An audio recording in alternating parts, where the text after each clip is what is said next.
My goddess Palki Sharma recently dropped a juicy bombshell on her show, with a title that's pure clickbait. Xi Jinping courts global CEOs amid China's economic slowdown, which translates to Xi Jinping cozying up to global CEOs amid an economic slowdown. Sounds pretty electrifying, doesn't it? She stated with absolute certainty that Xi Jinping welcomed a parade of internationally renowned business tycoons in Beijing. We're talking BMW, Samsung, Toyota, FedEx, a hefty 40-plus CEOs, claiming this is a glaring signal that China's economy is about to crater. And she's in a panic, hoping these meet and greets will claw back some foreign investor confidence. She even tossed out a random figure, saying China's corporate profits dipped by 0.3 percentage points in January and February.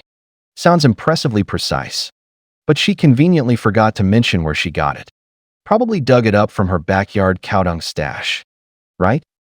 Here's the real scoop.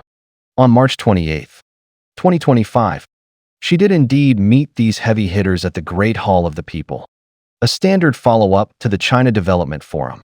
Nothing about it screams emergency rescue. China's 2024 GDP grew by around 5%. Industrial output in the first 2 months surged past 6%. Exports climbed 5%. And that's what she calls collapsing. As for that 0.3 percentage point profit drop, the National Bureau of Statistics has no record of it. Chances are Sharma swiped half a sentence from some backwater report and spiced it up with her own flair. Now let's swivel over to the Bharat Empire. They've got some serious guts trying to measure up to China. From the start of 2024 till now, India's stock market has hemorrhaged trillions of rupees. Foreign cash scampering away faster than rats, propped up by a flimsy facade of inflated cow dung GDP numbers, clocking in at less than $4 trillion in 2024. Stack that against China's near 20 trillion muscle. It's like an ant squaring off with an elephant. India's per capita GDP barely scrapes $2,000, outdone by a slew of African countries. A textbook beggar nation.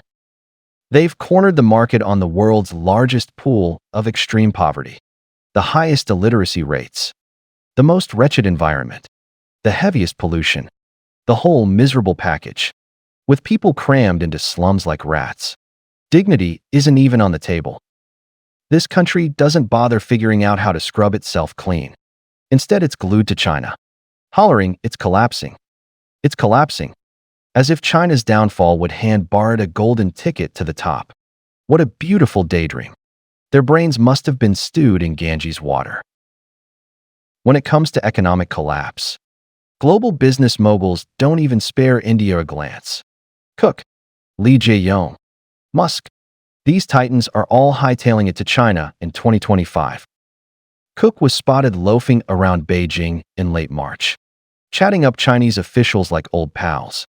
Samsung's Lee Jae-yong was even busier, jetting in for the forum, then zipping over to BYD and Xiaomi for deal-making. And Musk?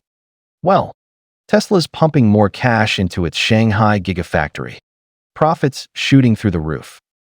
Apple hauled in over $90 billion in China in 2024. Tesla's Shanghai plant churns out half its global production. These giants are swimming in cash over there. Flip the scene to the Bharat Empire. Sharma's media cronies spent 2 years hyping up Musk's supposed India visit, blowing it out of proportion, only for Musk to completely ignore Modi. A stinging slap in the face. India's a straight-up graveyard for foreign investment. Samsung got nailed with a $600 million fine there. Lee Jae-yong didn't go groveling in New Delhi. He was too busy touring China, popping in for visits left and right. In these tycoons' eyes, China's the beating heart of the global supply chain. The Bharat Empire's just some forgotten fringe. Doesn't even qualify for a sit-down. India's international credibility crashed long ago. It's the poster child for scam calls. Multinational firms wince at the mention. Who'd dare chuck real money into that cesspit? On the international stage, China's clout leaves the Bharat Empire choking in the dust. The U.S. pegs China as its numero uno strategic rival. Trump, fresh in office. Keeps crowing that she's his buddy. Invited him straight to the January 20th, 2025 inauguration. Even boasting he'll swing by China in June to make good on his promise. Hopping over for face-to-face talks. In 2024, he bragged nonstop about phone calls with Xi. Got shut down cold every time. Yet he still paraded it around like a trophy. That's how much China weighs in his world. Compare that to Modi, who muscled his way into a 2024 U.S. visit, only for Trump to slap tariffs right in his face. Indian reporters got roasted for their garbled accents. Humiliated on the global stage. National pride smashed to bits. Trump doesn't even bother dropping Modi's name. Couldn't give a damn. India's left scrounging for scraps nobody wants. Crowing about EU's von der Leyen popping by. Hilarious considering her 2023 Beijing trip, where China barely gave her the time of day. The foreign ministry sent some deputy to deal with her. Didn't even top off her tea.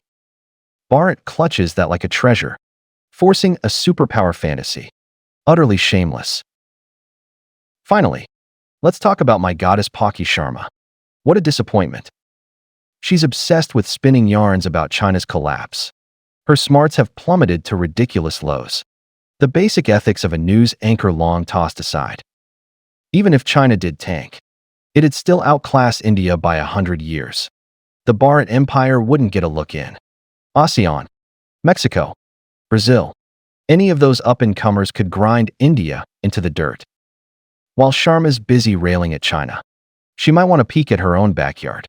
World's numero uno in poverty. Trash mountains taller than skyscrapers. The Ganges floating despair. Not hope. A beggar nation never steps up to the plate. Sharma ought to save her breath. Quit plastering rumors on her face for clout. It's exhausting just watching her.